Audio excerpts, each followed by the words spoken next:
Cek, cek, cek. Ayu, bisa dengar suara saya? Halo? Ayu? Bisa, oke. Yang lain pada kemana ya?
Just one on one, I go to Taipei.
Halo, halo semuanya. Bisa dengar suara saya? Bisa dengar suara saya? Ayu, Neng Tia, Lala bisa dengar suara saya? Oke, bisa ya semuanya? Oke. Uh, Oke, perkenalkan nama saya Aprilia Rumahorbo. Saya mahasiswa di National Chiai University. Saya berasal dari Medan. Saya baru masuk di NCYU tahun 2013 kemarin. Tahun 2014 kemarin. Nah, jurusan saya sebelumnya datang ke sini itu adalah pendidikan ekonomi akuntansi. Nah, jadi jurusan yang saya ambil sekarang ini adalah uh, teaching profession. Dalam artian ini adalah jurusan yang dikhususkan untuk profesi mengajar. Nah, sebagai pertemuan pertama, ini pertama kalinya kita bertemu. Saya ingin tahu siapa ya ketua kelasnya di sini. Ada yang tahu ketua kelasnya siapa?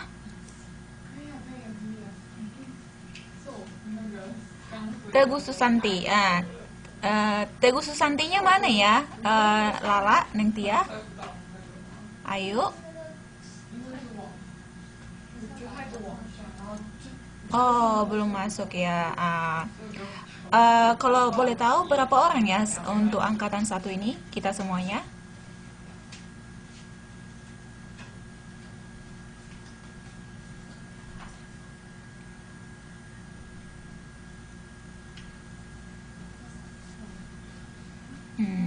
Halo.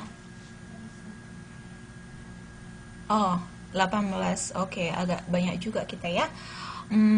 Begini, sebelum kita masuk ke materinya, cuman saya pengen teman-teman di sini lebih gampang mengetahui, lebih gampang mengingat akuntansi atau ekonomi itu seperti apa, materi kita itu seperti apa.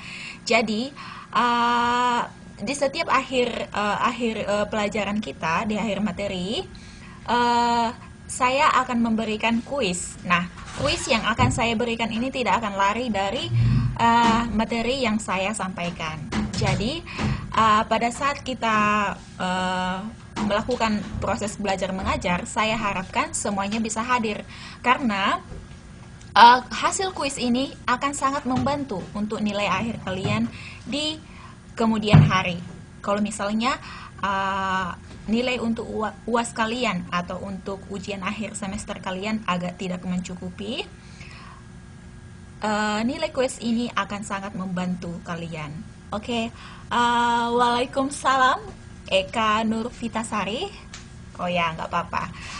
Nah, jadi selama proses belajar mengajar juga, saya sangat mengharapkan ketika saya memberikan pertanyaan, misalnya pertanyaan, saya sangat berharapkan teman-teman di sini semuanya bisa memberikan pendapat, memberikan pendapatnya, memberikan jawaban atas pertanyaan yang saya tanyakan. Karena itu juga di saat kalian memberikan pendapat atau ide atau saran, itu juga akan menambah poin kalian. Nah, jadi di sini intinya saya pengennya kita di sini berdiskusi. Anggap saja saya ini bukan sebagai tutor atau guru atau gimana, tapi anggaplah sebagai teman diskusi sehingga diskusinya semakin enak. Bagaimana? Setuju semuanya? Oke. Materi kita hari ini itu adalah tentang siklus perusahaan dagang. Nah, siklus perusahaan dagang. Sebenarnya materi ini agak sedikit sulit, namun kita bisa membuatnya semakin mudah jika kita memberikan perhatian kita kepada materi yang akan kita bahas. Nah, yang pertama yang harus kita ketahui di sini, tentang perusahaan dagang. Ketika kita berbicara dengan perusahaan, pasti kita juga di situ akan kita menemukan yang namanya perusahaan dagang dan perusahaan jasa. Nah, kita akan melihat apa sih perbedaannya perusahaan dagang dan perusahaan jasa itu. Yang pertama kita akan melihat, Waalaikumsalam, Hawin. Ya, selamat bergabung. Nah, kita lanjutkan. Perusahaan dagang adalah perusahaan yang bergerak di bidang membeli barang dagangan dan menjualnya kembali tanpa merubah bentuk dengan tujuan untuk memperoleh keuntungan atau laba. Nah, intinya di sini dikatakan perusahaan dagang itu akan menjual barang dagangannya namun tidak akan mengubah bentuk daripada barang itu sendiri. Nah, selanjutnya, sedangkan barang dagangan atau merchandise inventory adalah barang yang dibeli perusahaan untuk dijual kembali. Itu. Jadi barang dagangan itu adalah barang yang dibeli perusahaan untuk dijual kembali. Nah, kalau begitu, kalau tadi perusahaan dagang itu dikatakan adalah perusahaan yang menjual kembali barang dagangannya tanpa merubah bentuk dari barang dagangan itu sendiri. Nah, berarti ada dong perusahaan yang mengubah bentuk dari barang itu sendiri menjadi sesuatu yang lebih berfaedah. Ada yang tahu itu apa, dinamakan apa? Coba dulu. Ada yang tahu? Jika dikatakan perusahaan dagang adalah perusahaan yang menjual kembali barang dagangan tanpa nggak ada sama sekali merubah bentuk dari barang itu sendiri. Nah, berarti ada perusahaan yang mengubah bentuk asli dari barang itu sehingga lebih berfaedah. Apa? Ada yang tahu? Ayo coba.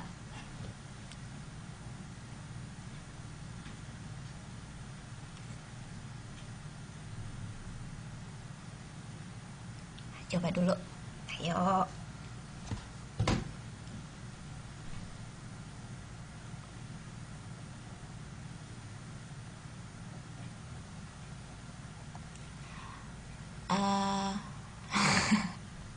Oke, saya ulangi ya. Toix Boy. Nah, di sini dikatakan bahwa perusahaan dagang adalah perusahaan yang bergerak di bidang membeli barang dagangan dan menjualnya kembali tanpa garis bawahi tanpa merubah bentuk dengan tujuan memperoleh keuntungan atau laba.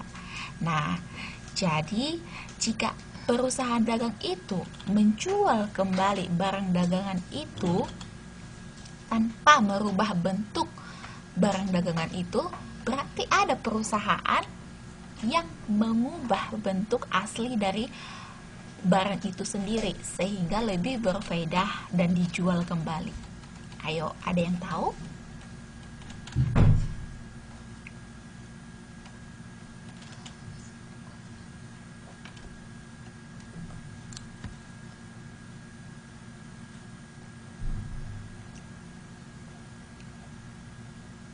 Ayo, tebak dulu. Biasanya emas-emas ini pada tahu itu. Ayo.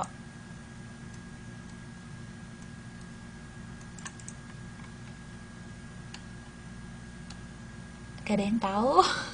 Gak ada yang tahu?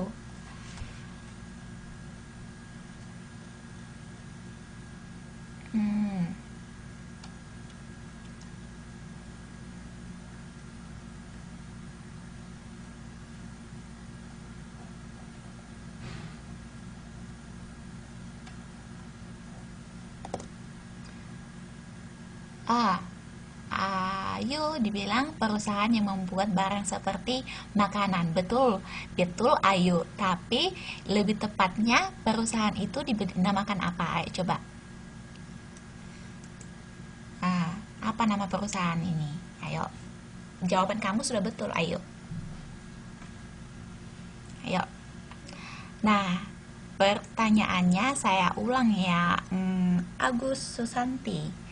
Nah, pertanyaannya tadi, di sini dikatakan bahwa perusahaan dagang adalah perusahaan yang bergerak di bidang membeli barang dagangan dan menjualnya kembali tanpa merubah bentuk dengan tujuan untuk memperoleh keuntungan atau laba.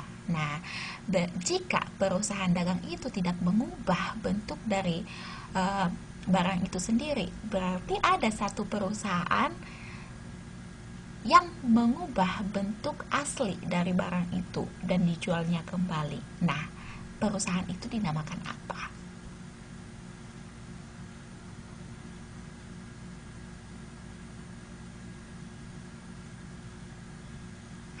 Ayo tadi udah betul itu jawabannya. Cuman ya bisa. Ya. Oke. Bisa dikatakan industri, bisa juga dikatakan pabrik atau manufaktur. Ayo, benar-benar ya. Nah, tapi untuk jawaban Agus Susanti, supplier itu adalah penyedia. Nah, itu tidak bisa itu tidak bisa dikatakan sebagai sebuah perusahaan yang mengubah bentuk asli dari barang itu sendiri. Oke? Paham ya? Oke. Selanjutnya. Nah, habis itu kita lihat. Nah, ciri-ciri dari perusahaan dagang. Nah, yang pertama kita lihat di sini, penghasilannya diperoleh dari hasil penyerahan atau penjualan barang dagangan. Nah, yang kedua, barang dagangan yang diperjualbelikan tidak diubah bentuk maupun fungsinya. Yang ketiga, ini agak banyak ini yang harus kita ingat karena ini akan kita gunakan dalam pencatatan di buku besar nanti. Nah, coba rekening-rekening yang terdapat pada perusahaan dagang antara lain pembelian atau persediaan barang dagangan, retun dan pengurangan harga pembelian untuk perusahaan yang melakukan pembelian, potongan pembelian, beban angkut pembelian dan penjualan, retun dan pengurangan harga penjualan untuk perusahaan yang melakukan penjualan. Kemudian potongan penjualan, harga pokok penjualan dan beban angkut. Nah, ya selamat malam Santi. Nah, jadi kalau kita berbicara tentang perusahaan dagang, itu akan terbagi menjadi dua bagian. Satu, perusahaan yang berlaku sebagai penjual dan perusahaan yang berlaku sebagai pembeli. Nah, bagaimana nanti pencatatannya dalam jurnal, kita akan melihatnya pada pertemuan berikutnya. Nah, di sini kita lihat di sini rekening-rekening yang terdapat pada perusahaan dagang antara lain pembelian atau persediaan barang dagangan, retun dan pengurangan harga pembelian, potongan pembelian, beban angkut pembelian. Itu akan menjadi catatan bagi perusahaan yang melakukan apa? Yang melakukan apa coba? Pembelian atau persediaan barang dagangan, retun dan pengurangan harga pembelian, potongan pembelian, beban angkut pembelian. Itu akan menjadi catatan bagi siapa? Ayo. Begini tadi Agus Susanti, saya tadi mengatakan jika yang namanya jika kita berbicara tentang perusahaan dagang, itu akan terbagi menjadi dua. Satu, perusahaan dagang sebagai pembeli dan perusahaan dagang sebagai penjual. Nah, pertanyaan saya, jika perusahaan melakukan pembelian atau persediaan barang dagangan, kemudian ada retun dan pengurangan harga pembelian, kemudian ada lagi potongan pembelian, beban angkut pembelian, itu akan menjadi catatan siapa? Ayo, Penjualkah atau pembeli? Ayo, penjualkah atau pembeli? Ini biasanya muncul loh di UN. Ya, penjual akan rugi. Cukup penjual saja ya Neng Tia. Penjual saja. Penjual, bukan penjual akan rugi. Nah, benar sekali ya, penjual. Ya, Lala juga betul. Toksbul ya, Toksbul penjual. Nah, kalau retun nanti kita akan bahas kemudian ya, ayo ya, sabar, sabar ya. Nah, ya penjual. Nah, jika tadi catatan tersebut dilakukan oleh penjual, maka penjualan, retun dan pengurangan harga penjualan, potongan penjualan, harga pokok penjualan, dan beban angkut penjualan akan menjadi catatan siapa? Ayo.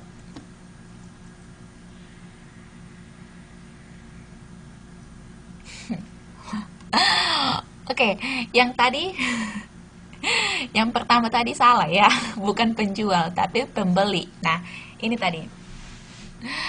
Yang pertama tadi, saya jelaskan kembali ya, Rekening-rekening yang terdapat pada perusahaan dagang antara lain pembelian atau persediaan barang dagangan, retun dan pengurangan harga pembelian, potongan pembelian, beban angkut pembelian.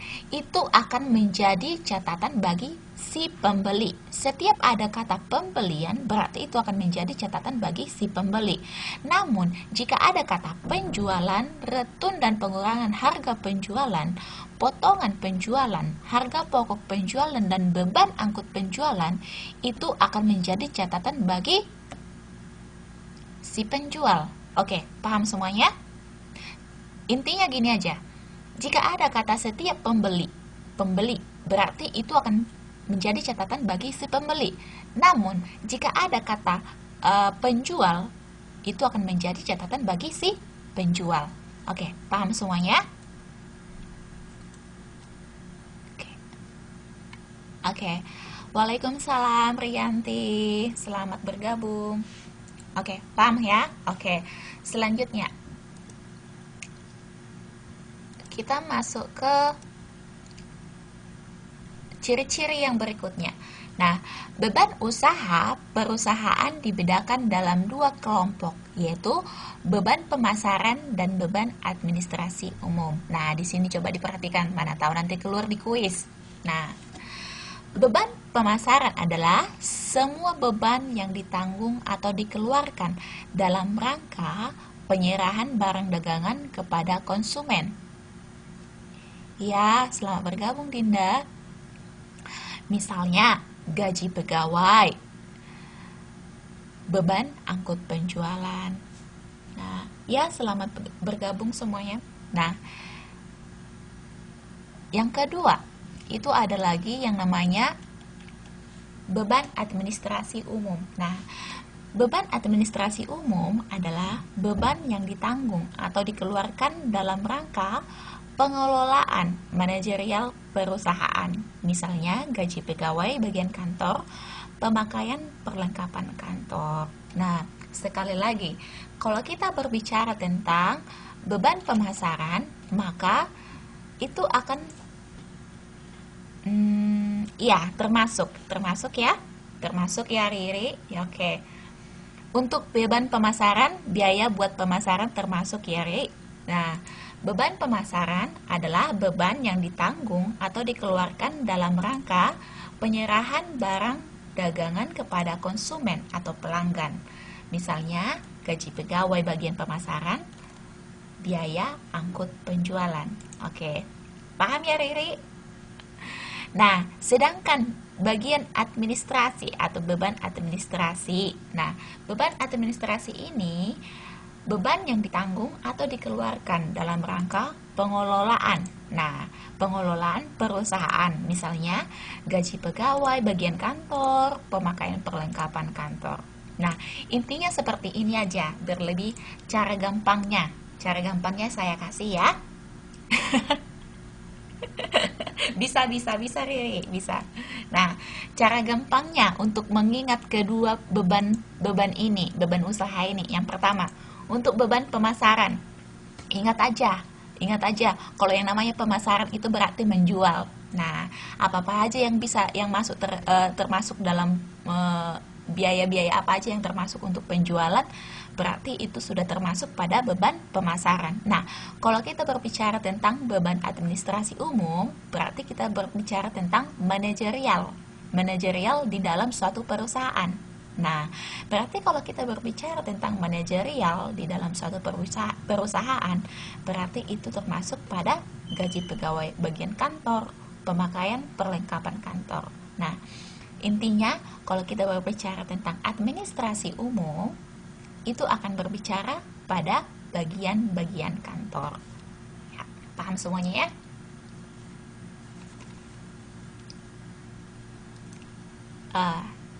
Dapat nggak cara cepatnya? Ya, manajemen perusahaan. Ya, administrasi. Kalau kita berbicara tentang beban administrasi umum, itu pasti berbicara tentang manajerial di dalam perusahaan. Itu bukan untuk Lala, beban gaji pegawai bagian produksi termasuk beban gaji. Oh, tidak. Nanti kita akan bahas ke depannya lagi ya untuk pertanyaan Lala. Kita akan bahas di depannya lagi. Oke? Nah, selanjutnya. Pintar-pintar banget kalian ya. Oke, selanjutnya.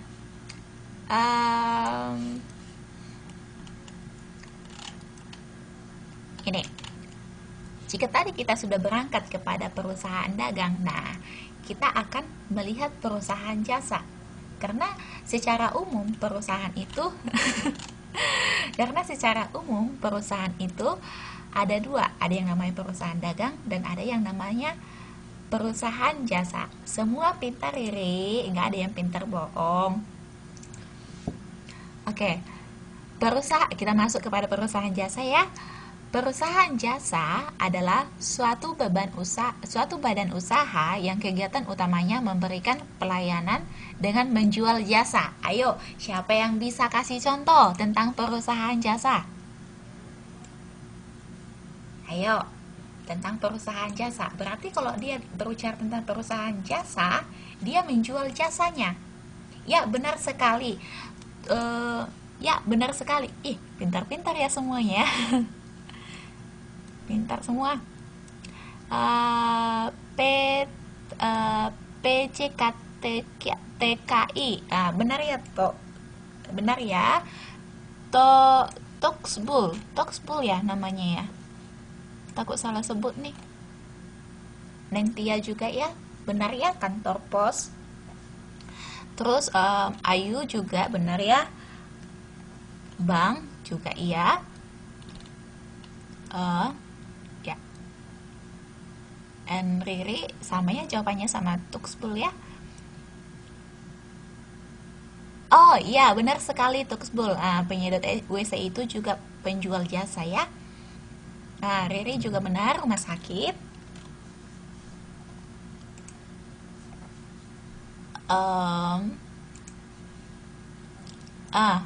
Agus Susanti juga benar. Ya, benar sekali. Ya, tuh Badut juga iya. Badut juga iya ya. Jaga Akong? Iya, Jaga Akong juga iya ya. Tapi itu nggak bisa dikatakan sebagai perusahaan ya, Jaga Akong ya. Itu karena kita kan melakukannya secara individual, jadi itu tidak termasuk pada perusahaan. Kita nggak bisa membahas tentang dukun di sini, oke? Itu dukun nggak benar itu. Oke. Oh ya, tapi kalau agensi, iya Ayu ya.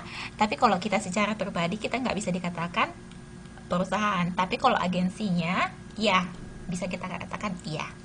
Oke.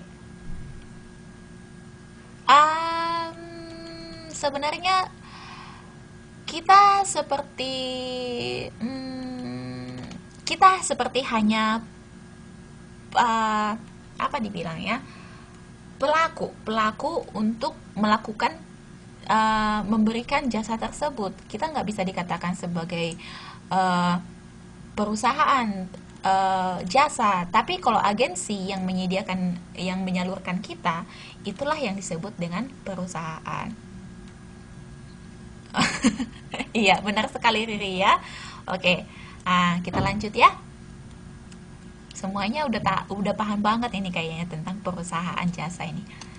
Nah, karena udah di lapangannya sendiri ya. Nah, ciri-ciri perusahaan jasa. Yang pertama itu, kegiatan utamanya memberikan pelayanan dengan menjual jasa. Nah, yang kedua, pendapatan pokok diperoleh dari hasil penjualan jasa.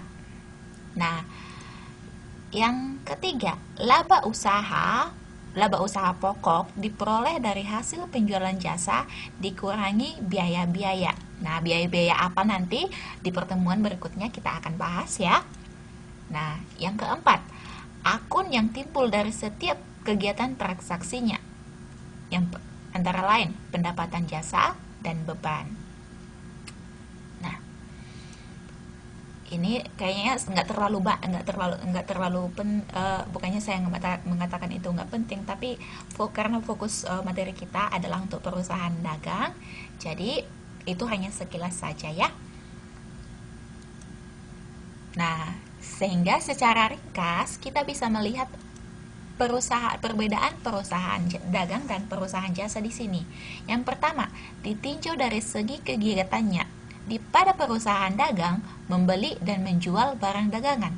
Namun, pada perusahaan jasa, memberikan yang namanya pelayanan jasa. Nah, yang kedua, dari segi pendapatannya. Jika di perusahaan dagang, hasil penjualan barang dagangan. Pada perusahaan jasa, hasil penjualan jasa. Dari segi bahan operasionalnya, pada perusahaan dagang, beban penjualan dan beban administrasi umum. Sedangkan pada perusahaan jasa, beban usaha dan beban di luar usaha. Nah, ini tadi untuk perusahaan dagang, beban penjualan dan beban administrasi sudah kita bahas ya. Tadi beban penjualan sama dengan beban pemasaran ya, itu nggak berbeda, itu sama. Oke. Terus selanjutnya, nah ini kita berbicara tentang akun-akun khusus yang dijumpai dalam perusahaan dagang. Nah, ini penting ini untuk diingat ya. Ini sangat penting untuk diingat karena ini akan kita gunakan pada saat pencatatan pada buku besar nanti, pada saat menghitung neraca juga, ya. Yang pertama itu untuk perusahaan dagang, dari segi pembeli, perusahaan yang melakukan pembeli. Ya, ayo pakai akun FB juga ya. Nah, dari segi pihak pembeli ada akun pembelian. Nah, akun ini adalah akun yang digunakan untuk membeli barang dagangan secara tunai maupun secara kredit. Bagaimana pencatatannya? Nanti kita akan lihat di materi berikutnya. Nah, selanjutnya ada yang dinamakan oleh akun penjualan. Nah, akun penjualan ini dicatat oleh pihak penjual, perusahaan yang melakukan penjualan. Nah, akun ini digunakan untuk menjual barang dagangan baik secara tunai maupun secara kredit. Nah, ini coba diperhatikan ya, karena ini akun-akun khusus ini sangat penting di dalam pencatatan buku besar nanti. Dan seringkali akun-akun ini keluar pada UN. Ya. Selanjutnya, akun retun pembelian dan pengurangan harga. Nah, ini dicatat oleh perusahaan yang melakukan pembelian. Nah, ini pertanyaan siapa tadi? Apa itu retun? Nah, perhatikan dulu di sini. Yang punya pertanyaan tadi, retun, siapa itu ya?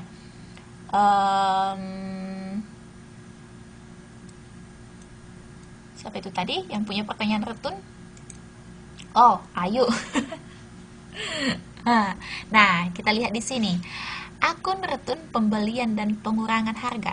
Retun itu maksudnya pengembalian.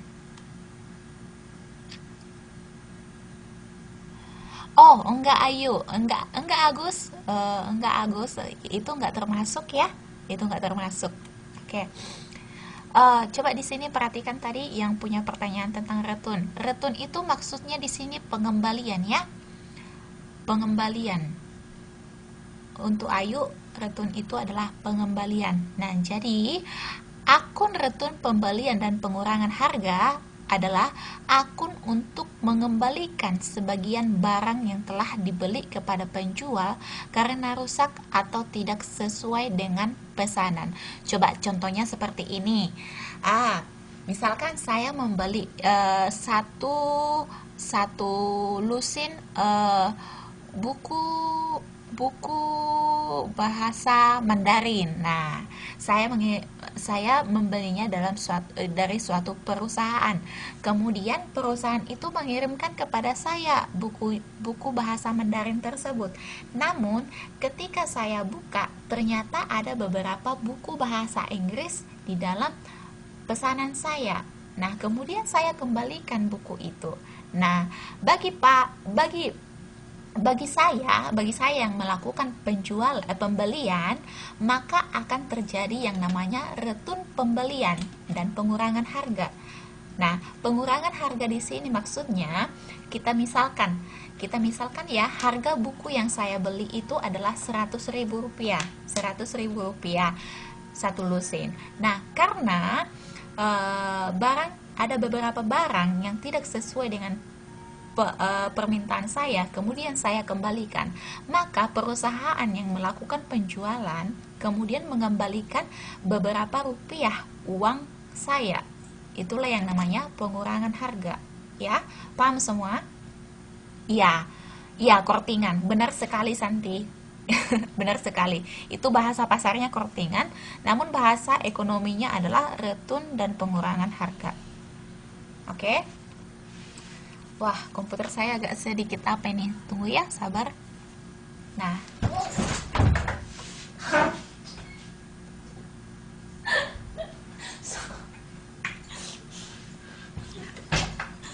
Nah, yang selanjutnya. Nah, ini ada lagi yang dikatakan dengan nggak apa-apa, tuh 10 nggak apa-apa. Ya, barang ya ayo barang dikembalikan ya, barang dikembalikan ya. Nah, selanjutnya ada kemudian akun retun penjualan dan pengurangan harga. Kalau berbicara tentang diskon ini nanti ada selanjutnya ya, ayo. Nah, ada nanti istilah lain tentang yang membahas tentang diskon ini, tapi ya nanti kita akan bahas ya. Kemudian akun retun penjualan dan pengurangan harga adalah akun untuk menerima kembali sebagian barang yang telah dijual dari pembeli karena rusak atau tidak sesuai dengan pembelian. Nah, seperti contoh yang saya berikan tadi, ketika pesanan saya tidak sesuai dengan maka saya kembalikan kepada perusahaan yang menjual barang tersebut. Maka yang terjadi kepada saya, pencatatan yang saya lakukan adalah retun pembelian dan pengurangan harga. Tapi bagi pihak penjual perusahaan akan terjadi yang namanya retun penjualan dan pengurangan harga. Ya, benar sekali Riri, itu bukan karena kesengajaan. Ya, mungkin karena salah paket atau ada kelalaian mungkin. Itulah yang menyebabkan adanya retun penjualan dan pengurangan harga ini ya. Ya, ada yang mau ditanya tentang retun pembelian dan pengurangan harga dan retun penjualan dan pengurangan harga? Ada yang kurang paham di sini? Ada yang masih sulit untuk dibedakan? Ada yang mau lebih diapakan lagi? Dikelirkan lagi?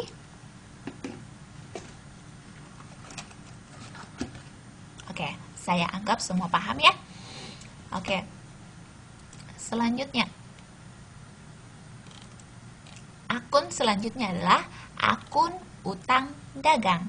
Nah, kalau kita berbicara utang, berarti akun ini untuk mencatat timbulnya utang dagang dan pelunasan kewajiban atas pembelian secara kredit. Berarti ketika kita melakukan utang dagang, maka yang melakukan pencatatan ini adalah pihak pembeli. Nah, ingat ya, utang dagang dilakukan oleh pihak pembeli. Nah, selanjutnya, kalau kita berbicara tentang piutang dagang itu pencatatan dilakukan oleh pihak penjual. Nah, ingat aja, utang dilakukan oleh pembeli, namun piutang dilakukan oleh penjual. Oke? Nah, akun piutang dagang ini untuk mencatat timbulnya piutang dagang dan penerimaan pelunasan piutang atas penjualan secara kredit. Nah, harap digarisbawahi sekali lagi, ini kadang agak sulit ini membedakan antara utang dagang dan piutang dagang. Ingat